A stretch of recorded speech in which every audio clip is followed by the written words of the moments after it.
When NATO began evaluating next-generation fighter engines in the late Cold War era, every major power expected one thing. The new standard would likely come from either the United States or an existing European giant. Sweden, with its smaller aerospace industry, was not expected to challenge this assumption, especially when earlier Scandinavian jets used Volvo-based power plants. But behind the scenes, a quiet revolution was forming.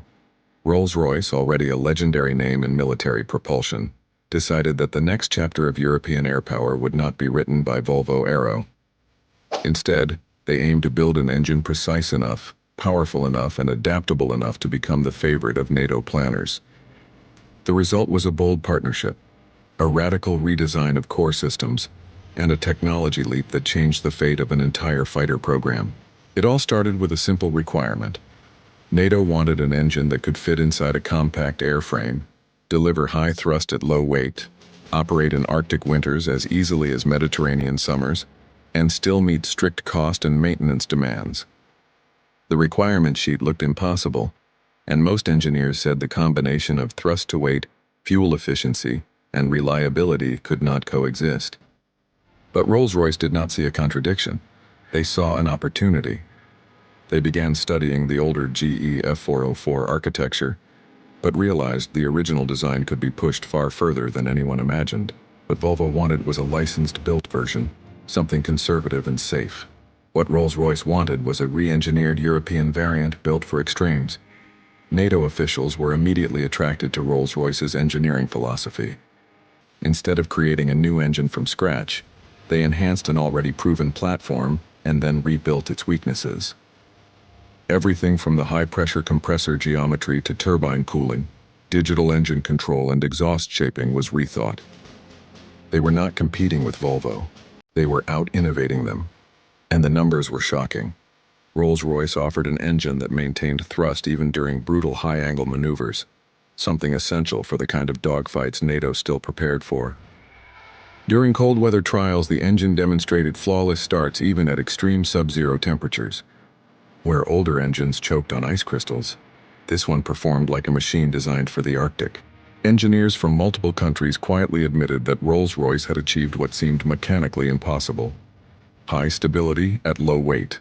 Sweden's own defense ministry was stunned. Their Gripen program needed a power plant that could launch from short rural roads, accelerate fast enough to survive missile-rich skies, and do so with far lower operational costs than an American stealth jet. Rolls-Royce showed them simulation after simulation, proving that their enhanced engine, later known as the RM-12, could support violent throttle changes, prevent compressor stalls, and stay safe even if a bird was sucked into the intake, something many NATO jets had struggled with. By the time the early prototypes ran on test stands, the international engineering panels realized Rolls-Royce was not just supplying an engine. They were rewriting the rulebook for European fighter reliability. But the deeper story of why Rolls-Royce won and Volvo did not lies in the politics and the physics of propulsion development. Volvo Aero was a respected company with strong regional influence. Yet NATO required a partner capable of meeting global high-risk military demands. Rolls-Royce had a century of experience with high-temperature alloys, afterburner tuning, and compressor blade aerodynamics, something that takes generations to perfect. When NATO looked at long-term support, deployment cycles, and multinational interoperability, they wanted an engine backed by an industrial ecosystem that could sustain upgrades for decades. Rolls-Royce fit that requirement naturally. They had teams that specialized in fatigue testing, thermal stress modeling, and battlefield-grade fault-tolerance systems. This depth allowed them to promise something Volvo simply could not: an engine optimized for extreme reliability under combat loads. The engineers also introduced a radical safety system, a strengthened fan module that could survive catastrophic bird strikes without causing the entire engine to disintegrate. NATO air bases had reported multiple incidents involving birds, small animals, and runway debris damaging engines across Europe. Rolls-Royce decided to build an engine that could take a hit and keep flying. They conducted destructive testing where they fired gel-based impact materials directly into the blades at high velocity. While most engines would fail, the reinforced RM-12 design maintained containment. This instantly placed the engine in a different category. A fighter like Gripen, which would operate from highway strips, needed that level of protection. NATO evaluators quietly noted that the Rolls-Royce version offered battlefield resilience unmatched in its weight class. Then came digital control. Rolls-Royce integrated a modern FADEC system, full-authority digital engine control, which allowed the pilot to push the engine to its limits without worrying about airflow surges or thermal spikes. Instead of relying on manual throttle discipline, the FADEC continuously calculated pressure ratios, fuel flow, and turbine temperature in milliseconds. This gave Gripen pilots an edge. They could maneuver aggressively, change altitude rapidly, and demand instant thrust, all while the computer kept the engine stable. NATO's test pilots loved this. They reported that the aircraft felt alive, responding with the precision of a sports car rather than a complicated jet. The Rolls-Royce FADEC turned the ARM-12 into an extension of the pilot's instincts. At the same time, Rolls-Royce fought to keep operating costs low. They introduced modular construction, meaning entire sections of the engine could be swapped in the field without major disassembly. This was a breakthrough for small air forces that could not afford giant hangars or long maintenance downtime. Sweden demonstrated that their technicians could remove the engine, inspect it, and reinstall it within hours, not days. NATO logistics teams realized the strategic advantage. An air force using this engine could keep jets flying during wartime when supply chains were under attack. Volvo's proposals lacked this level of service-based engineering. Rolls-Royce understood both warfighter needs and long-term sustainment, which allowed their design to dominate NATO's evaluations. The geopolitical climate added its own momentum. As NATO looked to integrate European manufacturing more tightly, the idea of combining British precision metallurgy with American baseline design made the RM-12 a symbol of transatlantic cooperation. Many American advisors appreciated that Rolls-Royce did not try to replace the GE lineage, but enhanced it. This created a smooth certification pipeline, lowering risks. Meanwhile, Sweden realized that adopting this power plant would open doors for future exports. Since the engine was co-developed with major Western partners, buyers would trust its reliability. Rolls-Royce's global reputation essentially guaranteed long-term parts availability, making Gripen far more attractive internationally. Behind every decision was a simple truth. Volvo Aero had competence, but Rolls-Royce had mastery. And mastery is what NATO needed. The moment that sealed the engine's future came during a series of brutal demonstration flights. Test pilots were ordered to push the prototype jet in ways that would normally risk compressor stall, sudden throttle blasts, high G turns, rapid altitude changes, and high-angle nose-up climbs. The RM-12 behaved flawlessly. Even when it hit turbulent pockets known to disturb airflow, the pressure stability held. Engineers watching the telemetry streams were stunned to see turbine temperatures staying within safe bands, despite aggressive afterburner cycles. What Rolls-Royce had built was not just a variant, it was a re-engineered machine adapted for a modern European battlefield. The engine could handle snow ingestion, ice, rain, debris, and high-heat runways in the Middle East. This environmental flexibility became one of NATO's strongest arguments for adopting it.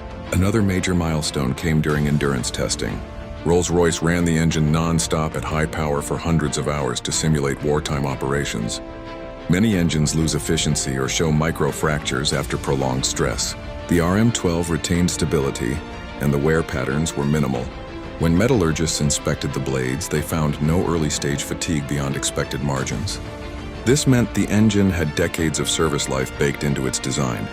For NATO planners who needed reliable air defense capability in Europe's northern regions, where bases were widely dispersed, the 12E's longevity was a massive advantage.